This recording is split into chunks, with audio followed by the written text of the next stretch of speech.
사자의 가죽, 서머신 몸. 포레스티어 대령이 산불로 죽었다는 기사는 많은 사람들에게 충격을 주었다. 그는 산불이 났을 때 우연히 집 안에 갇혀있던 아내의 개를 구하려다가 죽음을 맞았다. 어떤 이들은 그에게 그런 면이 있는 줄 몰랐다고 말했고, 어떤 이들은 그가 그런 사람인 줄 정확히 알았다고 했지만, 어떤 뜻으로 했든 그 중에는 진심으로 하는 말들이 있었다. 참사 이후 포레스티어 부인은 하디라는 사람들의 저택에서 은신하게 되었는데, 그들은 그녀와 그녀의 남편이 최근에 알게 된 사람들이었다. 포레스티어 대령은 생전에 하디 부부를 탐탁지 않게 여겼고, 특히나 프레드 하디는 좋아하지 않았다. 하지만 그녀는 만약 남편이 그 끔찍한 밤을 넘기고 살아남았더라면 그 생각을 바꾸었을 거라고 생각했다. 하디 부부가 평판과 다르게 대단히 좋은 사람들이라는 것을 깨닫고 훌륭한 신사답게 자신의 오판을 흔쾌히 인정했을 거라고. 포레스티어 부인은 하디 부부의 친절이 없었더라면 세상의 전부였던 남편을 여인 후 과연 온전한 생활을 유지할 수 있었을지 의문이었다. 그들의 한결같은 연민만이 극심한 고통에 시달리는 그녀에게 위안이 되어 주었다. 남편의 위대한 희생을 눈앞에서 목격하다시피 한 그들은 누구보다 남편의 훌륭함을 알고 있었다. 그녀는 프레드 하디가 그 참혹한 소식을 전하면서 했던 말을 잊을 수 없었다. 그 말 덕분에 그녀는 그 참혹한 시련을 견뎌냈을 뿐 아니라 용기를 가지고 쓸쓸한 미래를 대면할 수 있었던 것이다. 그것은 바로 그 용감한 남자, 그녀가 너무나 사랑했던 그 용맹한 신사는 그녀가 용기를 가지고 맞서 싸워주기를 바랐을 거라는 말이었다. 포레스티어 부인은 아주 착한 여자였다. 사람들은 어떤 여자의 이야기를 할 때 딱히 할 말이 없으면 종종 착하다는 말을 하기도 하므로 그럴 경우에는 빈말이라고 봐도 무방하지만 지금 나는 그런 빈말을 하려는 것이 아니다. 포레스티어 부인은 매력적이지도 아름답지도 총명하지도 않았다. 오히려 엉뚱하고 촌스럽고 어리숙한 편이었지만 사람들은 그녀를 알면 알수록 좋아하게 되었다. 왜 그녀를 좋아하느냐는 질문을 받으면 아주 착한 여자니까 라는 말을 반복했다. 그녀는 보통 남자만큼 키가 컸고 큰 입과 큰 매부리 코, 근시인 연파란색 눈, 크고 못생긴 손을 가지고 있었다. 주름이 많고 거친 피부는 짙은 화장으로 가렸고 머리는 길게 길러 금발로 염색한 뒤 물결 무늬를 넣어 정교하게 손질했다. 그녀는 공격적이고 남성적인 외모를 상쇄하려고 갖은 노력을 기울였지만 극장에서 공연하는 여장 남자 같은 결과를 낳았다. 목소리는 여성의 음성이었지만 화가 나면 굵은 저음으로 돌변해 금발 가발을 벗어던지고 남자의 대머리를 드러낼 듯한 인상을 주었다. 옷차림에 많은 돈을 썼고 파리의 최고급 양장점에서 옷을 구입했음에도 50대의 나이에 꽃다운 나이의 예쁘고 어린 모델들이 입어야 태가 나는 옷들만 고르는 안타까운 취향을 가지고 있었다. 그리고 항상 화려한 보석들을 여러 개 주렁주렁 달고 다녔다. 행동거지가 서투르고 몸짓이 투박했다. 값비싼 옥 제품이 있는 응접실에 들어가면 그것을 건드려 바닥에 떨어뜨리는 일이 다반사였다. 그녀와 같이 점심을 먹는 자리에 애지중지하는 유리그릇 세트가 있다면 어김없이 그릇 한 개는 그녀의 손에 박살났다. 그러나 이 볼품없는 외면 안에는 다정하고 로맨틱하며 이상적인 영혼이 자리 잡고 있었다. 남들이 이것을 알기까지는 시간이 걸렸다. 그녀를 처음 알게 된 사람은 그녀를 재미난 사람 정도로 생각하다가 점차 그녀를 알아갈수록 그녀에게 화가 치밀었다.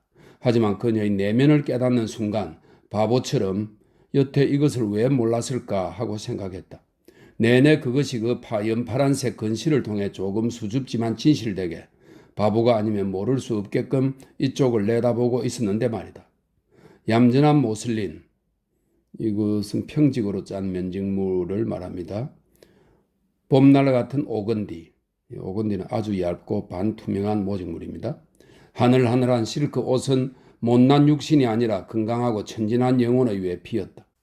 그제야 그녀가 그동안 깨뜨린 도자기도 여장 남자 같은 그녀의 외모도 싹 잊히면서 그녀가 스스로를 바라보는 그녀의 시각으로 있는 그대로의 그녀를 심성이 착하고 여린 존재를 보게 되었다.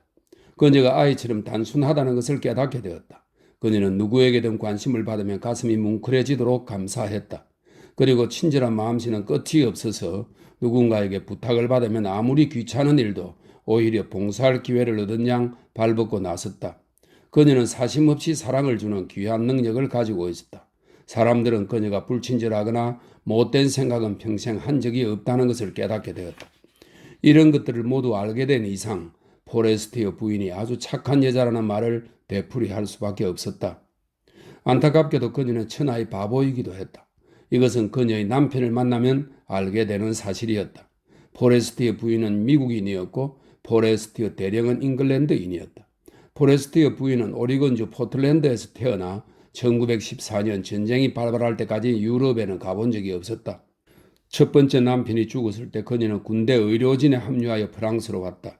미국인의 기준에서는 부자가 아니었지만 우리 잉글랜드인의 입장에서 보면 부유한 축에 들었다.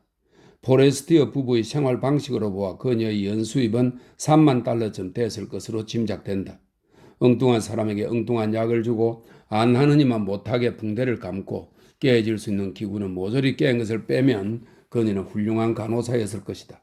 너무 역겨워 망설인 적도 몸을 사린 적도 없을 것이며 왈칵 성질을 부린 적도 없을 것이라고 확신한다. 그녀의 따뜻한 마음을 마땅히 축복해야 할 가련한 자들이 많을 것이며 지푸라기라도 잡으려는 심정으로 그녀의 선량한 심성 하나만 보고 용기를 내 모르는 그녀를 찾아간 이들도 적지 않았으리라. 포레스트 대령이 그녀의 보살핌을 받게 된 것은 전쟁 마지막 해였다.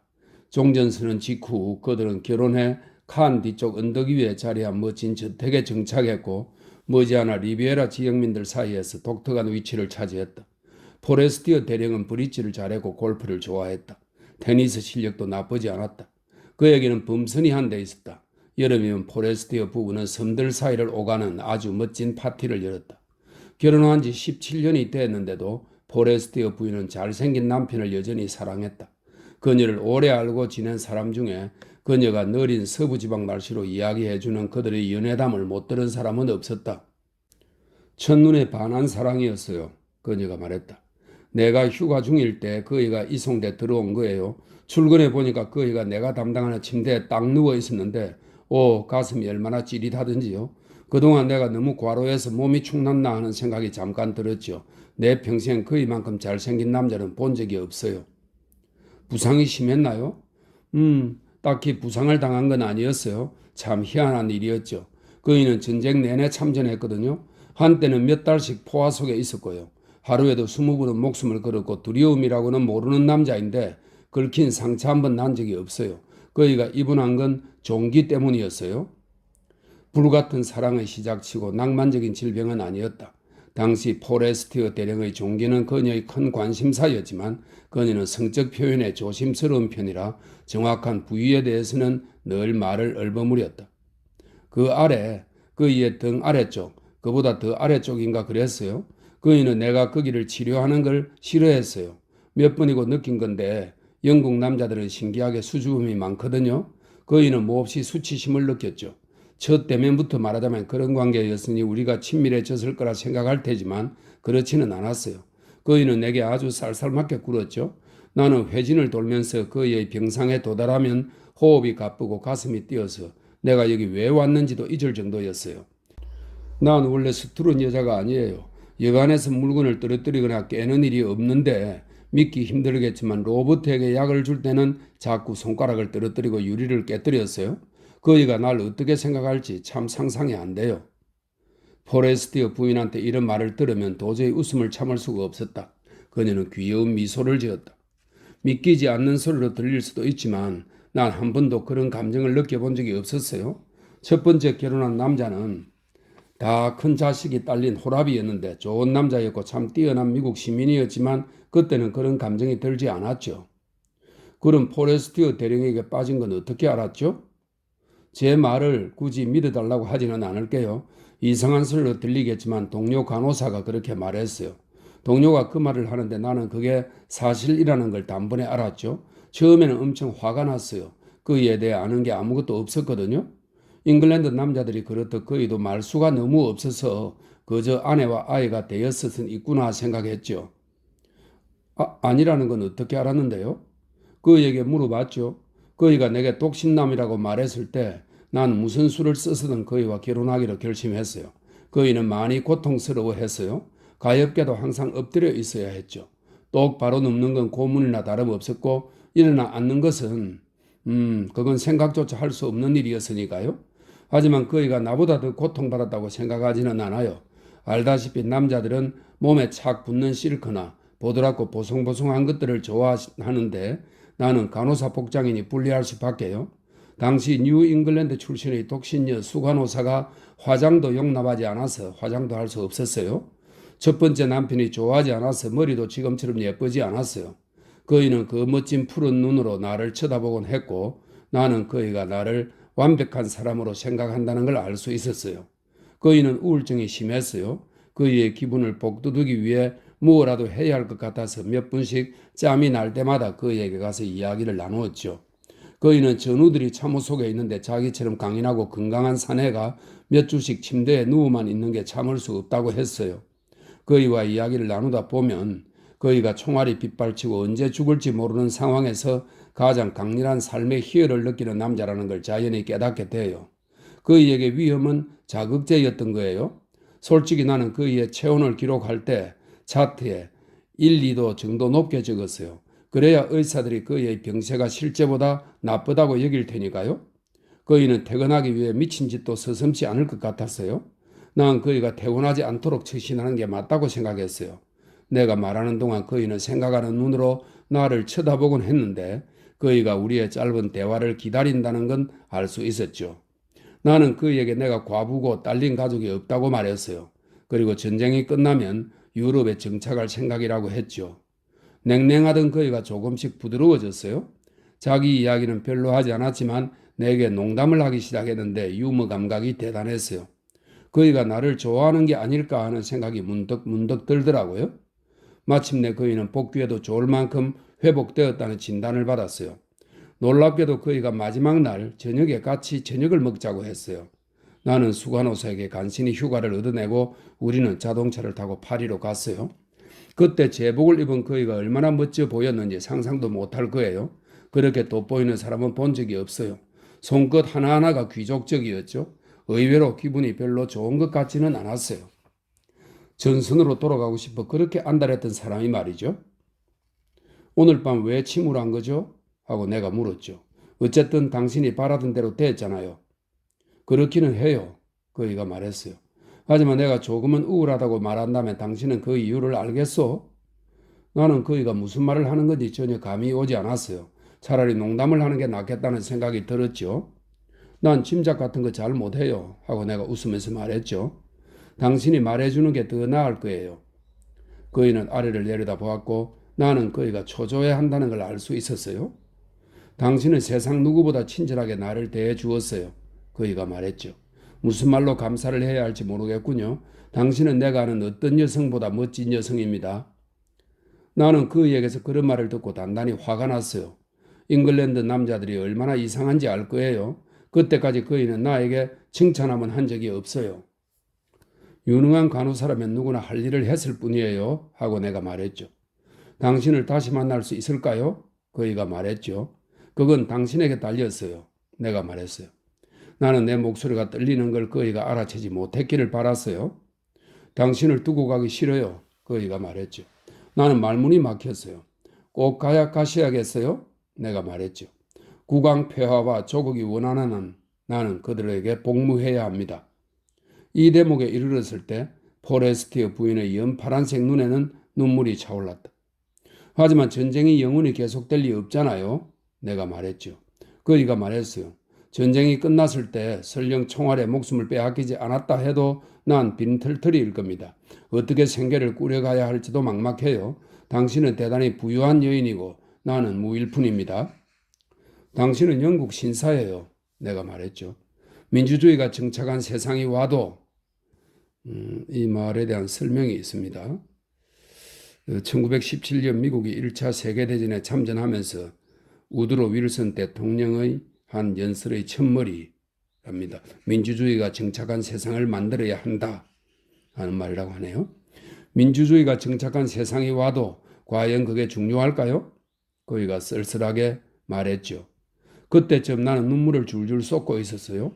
그이가 하는 모든 말이 너무나 아름다웠죠. 물론 그이의 말뜻은 알고 있었어요. 그이는 내게 청혼하는 것이 정당하지 않다고 생각한 거예요. 내 돈을 노리고 있다는 오해를 받느니 차라리 죽을 각오를 한 것 같았어요. 그이는 멋진 남자였어요. 그래서 내게는 과분한 남자지만 내가 그이를 원하니 먼저 손을 내밀어 그이를 차지하기로 했죠. 아닌 척 해봐야 무슨 소용이 있겠어요? 내가 당신에 푹 빠진걸요. 내가 말했어요. 나를 더 힘들게 하지 말아요. 그이가 잠긴 소리로 말했죠. 그이가 그 말을 하는데 죽어도 좋아, 그이를 너무 사랑해 하는 생각이 들었죠. 그 말로 나는 알고 싶은 모든 걸 알 수 있었어요. 나는 손을 내밀었죠. 저와 결혼해 주겠어요, 로버트? 나는 아주 간단히 말했어요. 엘리는, 그이가 말했죠. 그제야 그이는 나를 처음 본 순간부터 사랑해왔다고 말하더군요. 처음에는 심각하게 생각하지 않았대요. 그냥 간호사일 뿐이다. 연애나 좀 해볼까 생각했대요. 그러다가 내가 그런 여자가 아니고 돈도 좀 있다는 걸 알고는 사랑을 포기하기로 결심했다는 거예요. 결혼은 아예 불가능한 일이라고 생각한 거죠. 포레스티어 대령이 딱이 맞을 각오를 하고 그녀와의 짜릿한 연애를 꿈꾸었다니 포레스티어 부인에게 이보다 더 기분 좋은 일은 없었다. 이제까지 불순한 의도로 청혼한 사람은 한 번도 없었고 포레스티어 대령 역시 불순하지 않다는 확신은 그녀에게 마르지 않는 기쁨의 셈이 되었다. 그들이 결혼했을 때 억척스러운 서부지역 사람들, 엘린의 친척들은 그녀의 남편이 아내의 돈으로 살기보다는 스스로 일을 해야 한다고 주장했다. 포레스티어 대령은 대찬성했지만 다음과 같이 조건을 달았다. 신사가 할 수 없는 일이 있다오 엘리는. 그것만 아니라면 뭐든 기꺼이 할 생각이요. 나는 그런 것을 가리는 사람은 아니지만 사힙은 인도인이 유럽에게 쓰는 존칭입니다. 사힙 입장이라 어쩔 수 없는 것도 있어. 더구나 자신의 계층의 신세를 지고 살아가는 요즘 같은 시대에는 빌어먹을 더욱 그렇지.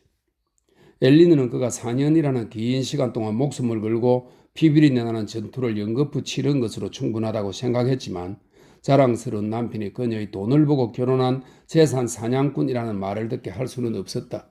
그래서 그가 가치 있는 일을 찾으면 굳이 반대할 생각이 없었다. 그런데 하필이면 변변찮은 일자리가 들어왔다.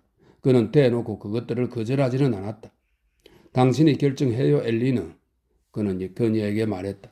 당신이 하라고 하면 받아들일 테니까. 선친께서 하시면 무덤에서 벌떡 일어나실 테지만 어쩔 수 없지. 나의 첫 임무는 당신이 결정해요. 엘리는 그의 말을 듣지 않았고 그가 일해야 한다는 생각은 하지 않게 되었다. 포레스티어 부부는 연중 대부분을 리비에라의 저택에서 생활했고 잉글랜드는 거의 방문하지 않았다. 로버트는 그곳이 전쟁 이후 신사에게 어울리지 않는 곳이 되었다면서 소시적 어울렸던 좋은 백인 친구들은 모두 죽었다고 말했다. 일주일에 사흘을 퀴인은 실모양의 진균에서 얻은 고기 대용 식품입니다. 퀴인으로 끼니를 때우면서 잉글랜드의 겨울을 지내고 싶지만 어디까지나 그것은 남자들의 생활이며 사냥 환경에 적응하지 못할 가엾은 엘리너에게 그런 희생을 강요할 수는 없다고 했다. 엘리너는 희생할 각오가 되어 있었지만 포레스티어 대령은 고개를 저었다. 자기도 더 이상 젊지 않고 사냥의 시절은 끝나버렸다고. 그는 테리어종 개들을 기르고 버프워핑턴 종 닭들을 키우는 것에 만족했다. 그들에겐 상당한 규모의 토지가 있었다. 평평한 언덕바지에 자리한 그들의 집은 삼면이 숲에 둘러싸이고 앞쪽에는 정원이 있었다. 엘리너의 말에 따르면 그는 낡은 트위드 재킷 차림으로 개들과 닭들을 돌보는 일꾼과 함께 영지를 돌아다닐 때가 가장 행복한 것 같았다. 그에게서 그 이전 세대, 시골 대지주의 면모가 발현되는 것도 바로 이때였다. 그가 청지기와 함께 버트워핑턴 닭들에 관해 오랫동안 이야기를 나누는 모습은 엘린에게 뭉클하고 흐뭇한 광경이었다. 얼핏 그가 마름을 데리고 농부들의 이야기를 나누는 것처럼 보였기 때문이다. 그가 테리어종 개들을 데리고 사냥개들에게 하듯 하도 호들갑을 떨어서 차라리 녀석들이 사냥개였다면 더 좋아했겠구나 생각하지 않을 수 없었다. 그의 고조부는 섭정시대 사람이었다. 이 섭정시대는 조지 3세의 통치 말기 왕의 병환으로 황태자가 대리 통치했던 시대를 말합니다. 그의 고조부는 섭정시대의 사람이었다. 고조부가 집안을 말아먹는 바람에 집안의 영지는 팔려나갔다. 그의 집안은 휴롭시에 고풍스러운 집을 한 채 가지고 있었다. 그의 집안이 대대로 보유해온 집이었다. 그곳의 영지는 더 이상 그들의 소유가 아니었지만 엘리는 그곳을 둘러보고 싶었다. 하지만 포레스티어 대령은 크나큰 고통이라면서 절대 그녀를 그곳에 데려가지 않았다. 포레스티어 부부는 유흥을 상당히 즐겼다. 포레스티어 대령은 와인 감별사였고 와인 저장고를 자랑으로 여겼다. 그의 아버님은 잉글랜드 최고의 미각으로 유명한 분이었죠? 엘리너가 말했다. 그리고 그이가 그 재능을 물려받았어요. 그들의 친구는 대부분 미국인, 프랑스인, 러시아인이었다. 로버트는 대체로 영국인보다는 그들에게 더 흥미를 보였고 엘리너는 그가 좋아하는 사람이면 무조건 좋아했다. 로버트는 영국인들이 그들의 수준에는 미치지 못한다고 생각했다. 그가 과거에 알았던 사람들은 전부 사격과 사냥, 낚시와 관련된 사람들인데 이제는 하나같이 빈털털이었다. 천만다행히도 그는 속물은 아니었지만 그녀가 한 번도 들어본 적 없는 벼락부자들과 어울리기를 좋아했다. 포레스티어 부인은 그리 까다로운 사람이 아니었지만 남편의 편견을 존중했고 그 배타성에 감탄했다. 물론 우리 그이가 적극적이긴 해요. 그녀가 말했다. 하지만 나로서는 충실히 따를 수밖에요. 그의 고향 사람들이 어떤 사람들인지 안다면 그이가 먼저 그들을 멀리하는 것이 너무나 당연하다는 생각을 할 수밖에 없어요. 결혼한 후 그이가 딱 한 번 화를 냈는데 카지노에서 어떤 제비가 내게 춤을 추자고 접근했을 때였어요. 로버트가 그 작자를 거의 때려 눕힐 뻔했다니까요. 나는 그에게 어리고 딱한 사내가 자기 할 일을 한 것뿐이라고 했지만 그이는 아내에게 춤을 추자고 추근대는 돼지는 도저히 눈 감아줄 수 없다고 했죠. 포레스티어 대령은 도덕적 기준이 높았다. 자신이 편입한 인간이 아닌 것을 신에게 감사했지만 누군가는 한계선을 그어야 한다고 보았고 리비에라에 산다고 해서 술꾼, 낭비자, 남봉꾼과 어울려야 할 이유는 없다고 생각했다. 성적으로 문란한 사람에게는 절대 관용을 보이지 않았고 엘리너가 평판이 의심스러운 여자들과 어울리는 것도 용납하지 않았다. 엘리너가 말했다. 알다시피 그이는 참으로 진실한 남자예요. 내가 아는 어떤 남자보다 청렴하죠. 그이가 조금 너무한다 싶을 때는 본인이 실천하지 못하는 것은 남에게 요구하지 않는다는 것을 기억해야 해요. 원칙이 고매한 남자, 어떤 희생을 치르더라도 원칙을 지키려는 의지가 굳은 남자는 존경할 수밖에 없어요. 포레스티어 대령은 어디를 가나 만나게 되는 이러저러한 남자는 언뜻 유쾌한 사람처럼 보여도 사실은 훌륭한 신사는 아니라고 말할 때가 있었고 그러면 그녀는 고집을 부려봐야 좋을 게 없다고 생각했다. 남편이 일단 판단을 내리면 그것으로 끝이라는 걸 알고 순순히 그 판단을 따랐던 것이다. 그녀가 20년 가까이 결혼 생활을 하면서 깨달은 것은 로버트 포레스티어는 영국 신사의 완벽한 표본이라는 것이었다. 하나님이 과연 그이보다 더 훌륭한 신사를 만드셨을지 난 잘 모르겠어요. 그녀가 말했다. 문제는 포레스티어 대령이 너무나 완벽한 영국 신사의 표본이라는 점이었다. 그는 45의 나이였지만 그녀보다 두세 살 어렸다. 이렇게 되어 있네요. 그는 45의 나이였지만 여전히 대단한 미남이었다. 희끗희끗한 머리는 숱이 많았고 콧수염이 멋졌다. 피부는 야외 활동을 많이 하는 남자답게 거칠하면서도 건강한 구릿빛이었다. 키가 크고 날씬했으며 어깨가 넓었다. 어디를 보나 천생 군인이었다. 허세스럽고 활기찬 면이 있었고 호탕하게 너틀 웃음을 웃었다. 화법과 행동거지, 옷차림새 등 모든 면에서 믿기지 않을 만큼 신사의 전형에서 한치도 벗어나지 않았다. 너무나 시골 신사다운 그의 모습은 시골 신사의 역할을 훌륭히 수행하는 배우 같기도 했다. 그가 파이프 담뱃대를 물고 헐렁한 반바지와 항무지에서 입을 법한 더위드 재킷 차림으로 크루아제트 거리를 따라 걷는 것을 보면 영국인 운동선수가 따로 없을 정도였다. 그의 대화술 또한 마찬가지였다. 그가 보이는 독선적 태도와 진부하고 공허한 발언, 유쾌하고 깍듯한 무관심은 퇴역 장교의 전형적인 특성인지라 혹시 그가 연기를 하고 있나 하는 생각이 절로 들었다. 엘리는 언덕 아래쪽에 있는 집이 프레드릭 하디 경과 하디 부인에게 팔렸다는 소식을 듣고 대단히 기뻤다. 로버트에게 격이 맞는 이웃이 생긴 것이니 좋은 일이었다. 그녀는 칸에 사는 친구들을 통해 그들에 대한 정보를 얻었다. 프레드릭 경은 최근에 삼촌이 사망하면서 준남작 자기를 물려받았고 리비에라에 온 지는 2, 3년 되었는데 계속 상속세를 갚고 있는 모양이었다. 대단히 격정적인 청춘기를 보냈고 그것은 50대에 칸에 왔을 때도 여전했으나 이제는 대단히 참하고 젊은 여자와 결혼해 어린 아들 둘을 두고 착실히 살고 있다고 했다. 다만 하디 부인이 여배우였다는 점이 걸렸다. 로버트가 여배우들에 대해 다소 고루한 고정관념을 가지고 있었기 때문이다. 하지만 모두들 그녀가 대단히 예의 바르고 숙녀답다고 말했다. 무대에 올랐던 여자로는 전혀 보이지 않는다고 했다. 포레스티어 부부는 다가웨에서 그녀를 처음 만났다. 그 자리에 프레드릭 경은 없었다. 로버트는 그녀가 대단히 품이 있는 여자인 것 같다고 인정했다. 그래서 엘리너는 이웃끼리 친하게 지내고픈 마음에 그들을 오찬에 초대했다. 날짜가 정해졌다. 그날 포레스티어 부부가 초대한 사람들은 상당히 많았고 하디 부부는 조금 늦게 도착했다. 엘리너는 프레드릭 경을 보자마자 그에게 호감을 느꼈다. 그는 예상보다 훨씬 젊어 보였다. 짧게 친 머리는 하얗게 새지도 않았고 소년 같은 면이 꽤나 매력적이었다. 체구가 작고 키도 그녀보다 크지 않았다. 반짝거리는 눈이 다정했고 잘 웃는 편이었다.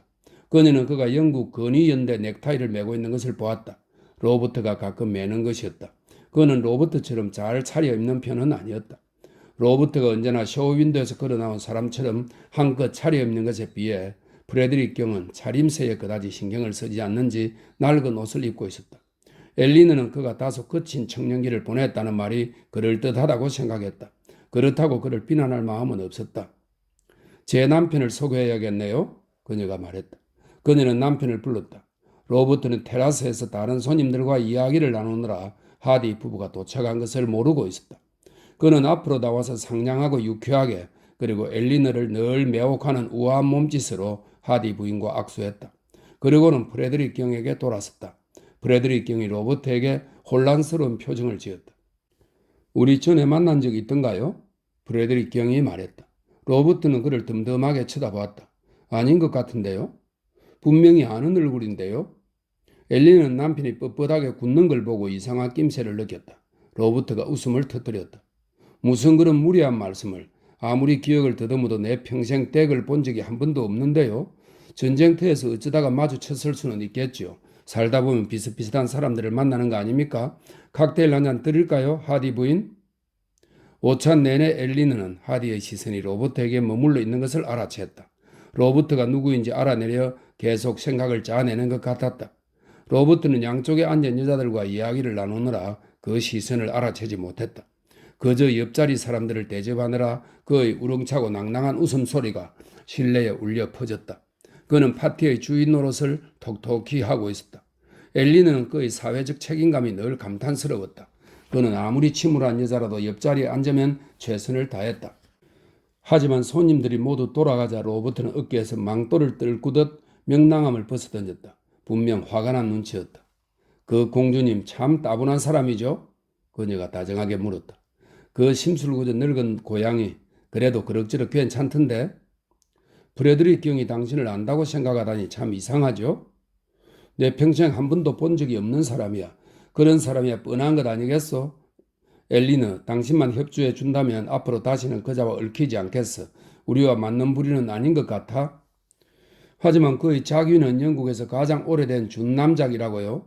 같이 인명록도 찾아보고 확인했잖아요. 평판이 나쁜 남봉꾼이요. 그 하디 대령일 줄이야. 로버트는 자기 말을 정정했다. 예전에 프레드 할이라고 들었던 자가 이제 프레드릭 경이 되었구려. 미리 알았다면 당신이 그자를 내 집에 초대하도록 놔두지 않았을 거요. 왜요, 로버트? 난 당신이 그를 대단히 매력적이라 생각할 줄 알았어요. 엘리는 이번만은 남편이 억지를 부린다고 생각했다. 많은 여자들이 그 사람을 그렇게 생각하는 걸요. 그건 아주 값진 정보예요. 사람들 말이라는 게 다 그렇지 뭐. 들리는 대로 다 믿을 수는 없어요. 그는 엘리너의 손을 잡고 진지하게 눈을 들여다보았다. 엘리너, 당신은 내가 등 뒤에서 남을 험담하는 인간이 아니라는 걸 알지 않소? 하디에 대해서 아는 바가 있지만 굳이 말하지는 않겠소. 당신이 알고 지낼 만한 사람이 아니라는 말만 믿고 따라주길 바라오. 엘리너는 도저히 그 간청을 무시할 수가 없었다. 로버트가 그녀를 이토록 의지하고 있다는 것이 그저 짜릿할 뿐이었다. 그는 위기에 처할 경우 그녀의 충직함에 기댈 수밖에 없었고 그녀는 그 기대를 저버리지 않을 생각이었다. 그녀는 엄숙히 대답했다. 당신이 나무랄 데 없이 진실하다는 거 누구보다 내가 잘 알아요. 그래도 될 일 같았으면 당신이 허락했겠죠. 이제는 당신이 그러라고 해도 내가 허락하지 않겠어요. 그러면 당신에 대한 나의 믿음이 나에 대한 당신의 믿음에 미치지 못하게 될 테니까요. 얼마든지 당신의 판단을 따르겠어요. 하디 부부가 이 집 문턱을 더럽히는 일은 절대 없을 거라고 약속해요. 하지만 엘리는 로버트가 골프를 칠 때 점심을 먹으러 혼자 외출하는 일이 잦았고 하디 부부와 만나는 일도 많았다. 그녀는 프레드릭 경에게 아주 딱딱하게 굴었다. 로버트가 프레드릭 경을 싫어했기 때문에 그녀도 그럴 수밖에 없었다. 하지만 프레드릭 경은 그걸 모르는 것 같기도 하고 개의치 않는 것 같기도 했다. 그가 그녀에게 각별히 상냥하게 굴자 그녀는 별 어려움 없이 그와 어울리게 되었다. 분명히 좋지 않은 여자란 없다. 아주 사랑스러운 여자만 있을 뿐이라고 생각하는 남자를 싫어하기는 아주 어려운 일이었다. 게다가 그는 아주 유쾌한 남자였다. 그녀는 그가 어울리기에 부적절한 남자일지 모른다고 생각하면서도 그의 갈색 눈에 담긴 표정은 도저히 좋아하지 않을 수 없었다. 상대를 경계하게 만드는 조롱기가 반짝였지만 그 안에 담뿍 담긴 애정을 보면 악의가 있어 보이지 않았다. 하지만 엘리는 그에 관한 소문을 들을수록 로버트의 말이 옳다는 생각이 들었다. 그는 무분별한 남봉꾼이었다. 그를 위해 모든 걸 희생한 여자들과 실증난 순간 가차없이 버려진 여자들의 이름은 끝도 없었다. 지금은 정착해 아내와 아이들에게 충실한 듯 했으나 재벌을 깨줄까? 하디 부인은 상상 이상으로 많은 것을 인내하며 살고 있을 공산이 컸다. 브래드 하디는 나쁜 남자였다. 예쁜 여자들과 슈만드 페르는 두세 장의 카드로 합계 꿀을 만들어 승부를 가리키는 카드 게임입니다.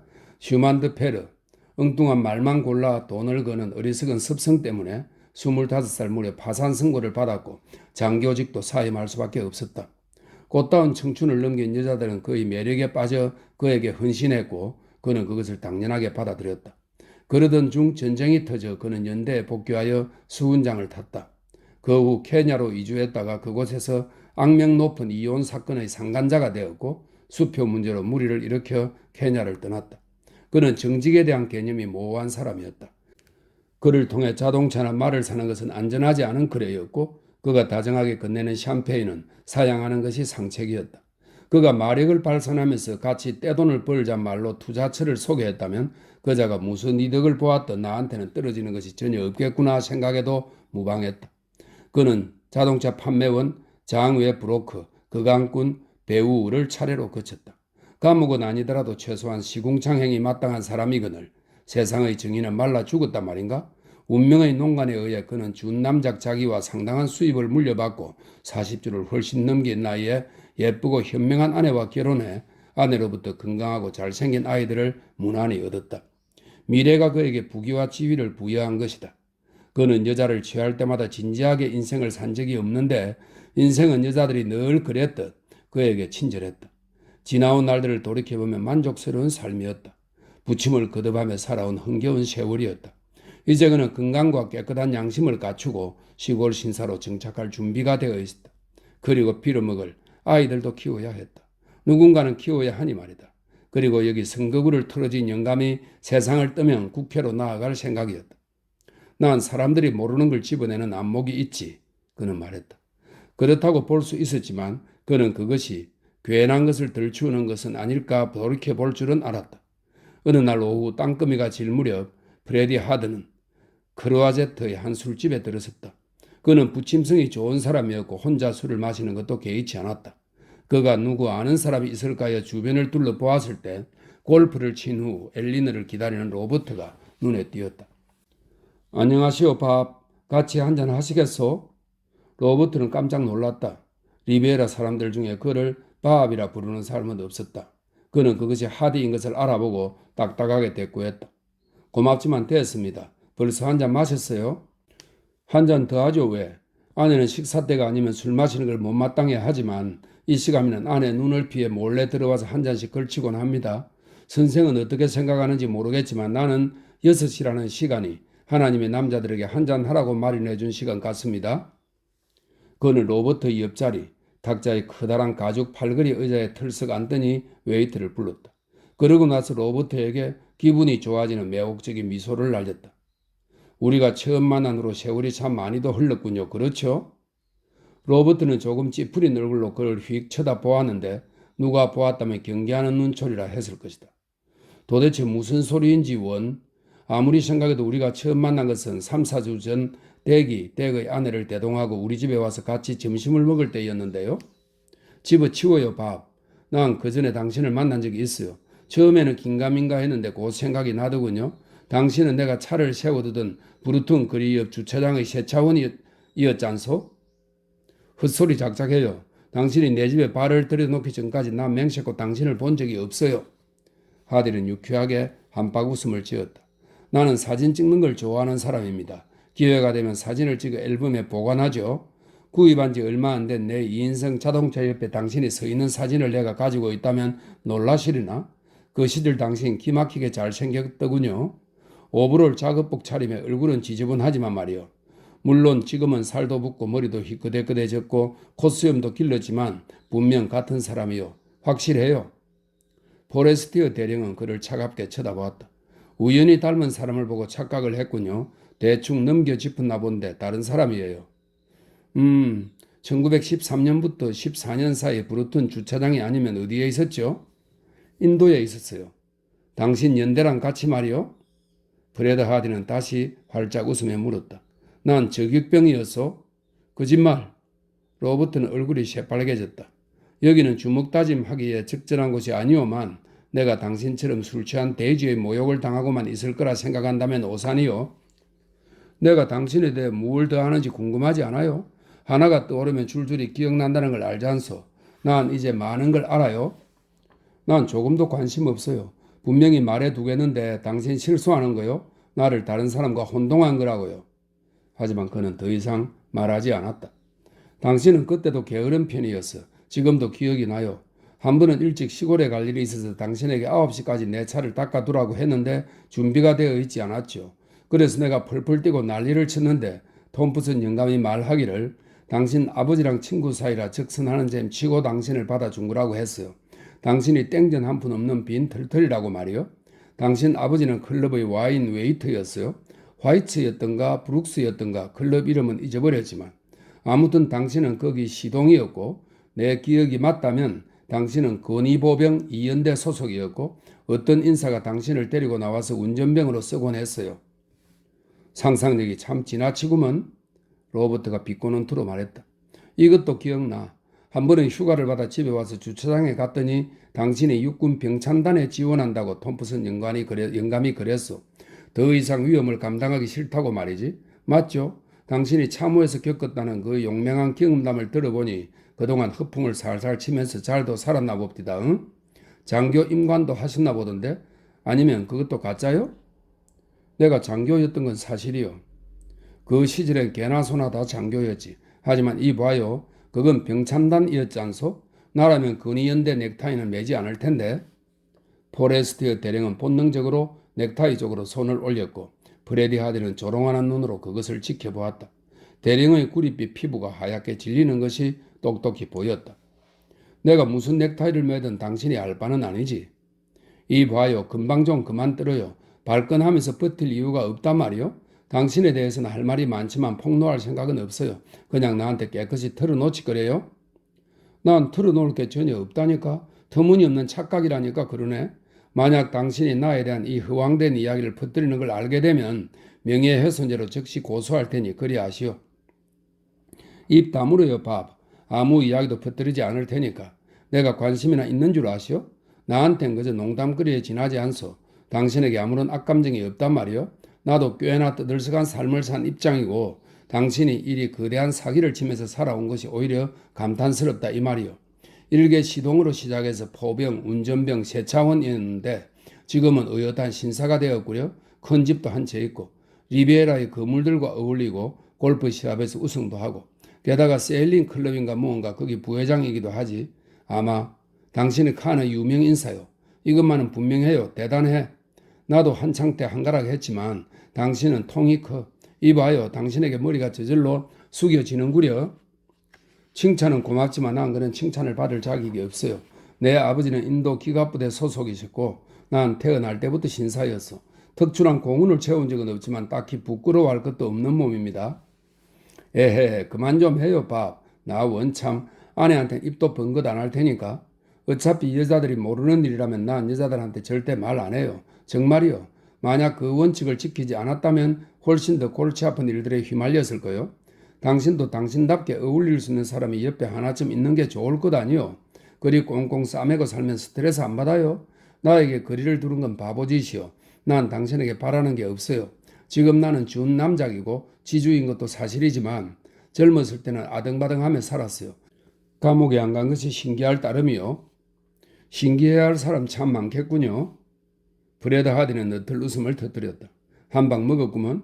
그나저나 이런 말 하기는 좀 무엇하지만 당신 아내에게 내가 어울리기 부적절한 인간이라 말한 건 좀 너무한 거 아니요? 난 그런 말 한 적이 없소만. 아니긴 했으면서 그 여자 아주 유쾌한 할멈이긴 한데 좀 수다스럽더군요. 내가 잘못 본 거요?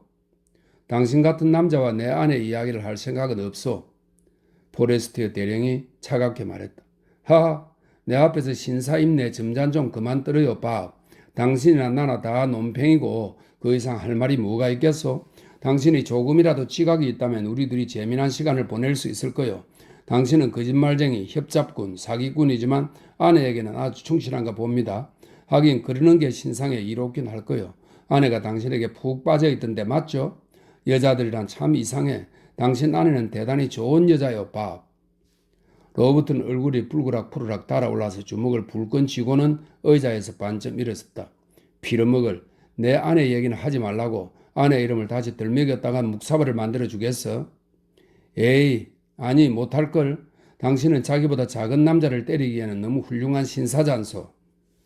하디는 비꼬는 코트로 이 말을 하면서 커다란 주먹이 날아오면 잽싸게 피할 태세를 갖추고 로버트를 지켜보았다. 그 말의 효과는 놀라웠다. 로버트는 의자에 도로 털썩 주저앉아 주먹을 풀었다. 그 말은 맞소. 하지만 비열한 개들이나 그런 걸 이용하지. 그 말이 하도 연극 대사 같아서 프레드 하디는 킥킥 웃음을 터뜨렸지만 당사자는 진심인 것 같았다. 그는 대단히 진지했다. 프레디 하디는 바보가 아니었다. 지난 25년간 주변의 바보들이 우글거리지 않았더라면 그들의 등을 쳐서 그럭저럭 편히 먹고 살 수도 없었을 것이다. 그는 전형적인 영국 스포츠맨과 너무나 흡사한 그 육중하고 건장한 사내가 의자에 도로 주저앉는 것을 보고는 놀라움에 휩싸여 문득 깨달음을 얻었다. 그는 멍청한 여자를 잡아 편히 놀고 먹으려는 평범한 협작꾼이 아니라는 것을. 그에게 여자는 더 위대한 목적으로 가기 위한 수단일 뿐이었다. 그는 이상에 사로잡혀 있었고 그것을 추구하기 위해서는 못할 일이 없었다. 어쩌면 멋진 클럽에서 시동으로 일할 때부터 싹튼 생각일지도 몰랐다. 클럽 회원들의 여유와 편안함, 자연스러운 행동거지가 그의 눈에 대단히 멋져 보였을 것이다. 이후 포병으로, 운전병으로, 세차원으로 각기 다른 세상에 속한 많은 남자들을 상대하면서 영웅 숭배주의라는 색안경을 통해 보이는 그들의 모습은 그의 마음에 존경심과 질투심을 심어 놓았을 것이다. 그들처럼 되고 싶다. 그들의 일원이 되고 싶다고. 그것은 그가 꿈꾸던 이상이었다. 그가 바란 것은 신사가 되는 것이었다. 그를 장교로 만들어준 전쟁은 그에게 기회가 되었다. 엘린의 돈은 그에게 수단이 되었다. 이 가엾은 인사는 무려 20년간 연극을 해왔지만 이것은 본인이 진심이라는 것 말고는 아무런 가치가 없는 역할이었다. 기괴하고 딱한 일이기도 했다. 브래드 하디는 아무런 의도 없이 뇌리를 스치는 생각을 내뱉었다. 딱한 양반 같으니 그가 말했다. 포레스티는 재빨리 그를 쳐다보았다. 그는 그 말에 담긴 뜻이나 말투를 인지하지 못하고 얼굴을 붉혔다. 무슨 뜻이요? 아무것도 아니요, 아무것도. 이런 대화를 계속할 필요가 있을까 모르겠어. 내가 무슨 말을 해도 당신이 착하겠다는 걸 납득시킬 수가 없겠죠. 난 그것이 전혀 사실이 아니라는 말을 되풀이할 수밖에 없어. 나는 당신이 생각하는 그 남자가 아니요. 알았어요. 이 양반 참 가던 길 계속 가시오. 포레스티어는 웨이트를 불렀다. 내가 술값을 내드릴까? 그가 냉랭하게 물었다. 그러든가요? 포레스티는 보란듯이 웨이트에게 지폐를 주고는 잔돈을 가지라고 말한 뒤 아무 말 없이 브래디 하드에게 눈길 한번 안 주고 술집을 나갔다. 이후 그들은 다시 만나지 못하다가 로버트 포레스티어가 목숨을 잃던 날 밤에 다시 만나게 되었다. 겨울이 지나가고 봄이 왔다. 리베라의 정원들은 알록달록 불타올랐고 야생화를 화려하게 치장한 언덕바지는 활력을 띠었다. 봄이 지나고 여름이 되었다. 리베라를 따라 들어선 마을의 거리들은 장렬하는 열기로 절절 끓어 혈류마저 전부 다 빠르게 흘렀고 여자들은 커다란 밀짚 모자와 헐렁한 바지 차림으로 걸어다녔다. 해변은 사람들로 북적였다. 수영복 차림의 남자들과 반나의 여자들이 태양 아래 누워있었다. 저녁이면 크로아제트의 술집들은 봄철에 피어난 꽃들처럼 형형색색인 사람들이 끊임없이 쫙쫙 밀려들어 이야기꽃을 피웠다. 몇 주씩 비가 내리지 않았다. 해변을 따라 산불이 몇 차례 일어났고 로버트 포레스티어는 그들의 숲에 불이 나면 아마 살아남기 힘들 거라고 몇 번 유쾌한 농담을 던졌다. 한두 사람이 그에게 집 뒤편의 나무들을 일부 잘라내라고 조언했지만 그는 듣지 않았다. 포레스티어 부부가 그 집을 살 때만 해도 빈약했던 나무들은 해마다 죽은 나무들이 베어져 나가 통풍이 잘 되는 데다 살충제도 없다 보니 지금은 거대하게 자라 있었다. 한 그루라도 잘라내는 건 내 다리를 잘라내는 것이나 같아요. 100년 세월의 백미는 바로 그 나무들 아니겠소? 7월 14일 포레스티어 부부는 몬테카를로에서 열린 경축 만찬에 참석했고 직원들은 칸으로 휴가를 보냈다. 그날은 국경일이었다. 칸 사람들은 나무 아래 야외에서 춤을 추었고 불꽃놀이가 열렸다. 즐기려는 사람들이 여기저기서 몰려들었다. 하디 부부는 하인들을 모두 내보내고 집에 앉아 있었다. 두 어린 아들은 자고 있었다. 프레드는 솔리테어를 했고 하디 부인은 의자에 씌울 천에 술을 놓고 있었다. 갑자기 초인종이 울리더니 문을 쾅쾅 두드리는 소리가 났다. 대체 누구지? 하디는 문가로 나갔다. 사내 아이 하나가 포레스티어 부부의 숲에 불이 났다고 말했다. 마을 남자들 몇 명이 언덕 위로 올라가 산불과 싸우고 있지만 최대한 도움이 필요하니 그도 와달라고 했다.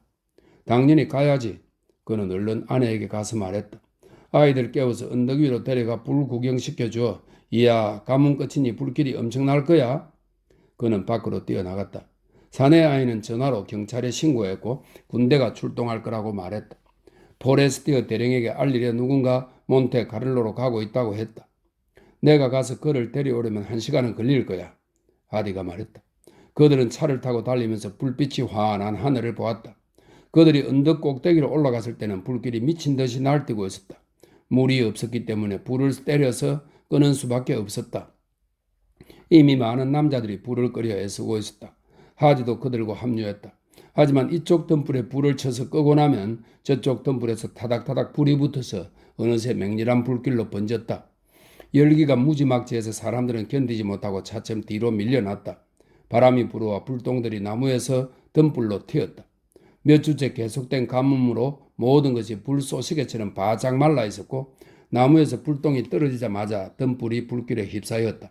18m에 달하는 거대한 전나무가 성냥개비처럼 활활 타는 광경이 두렵기도 하고 경이롭기도 했다.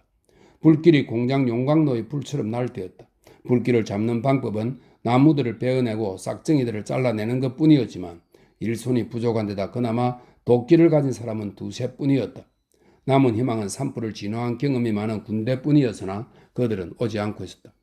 군대가 당장 도착하지 않으면 집도 잃겠어? 하디가 말했다. 그는 아내를 발견했다. 두 아들을 데리고 올라온 아내가 그에게 손을 흔들었다. 그는 금댕을 뒤집어선 꼴이었고 땀방울이 얼굴 위로 흘러내렸다. 하디 부인이 뛰어왔다. 오, 프레드, 개들이랑 닭들. 어허, 그렇구나.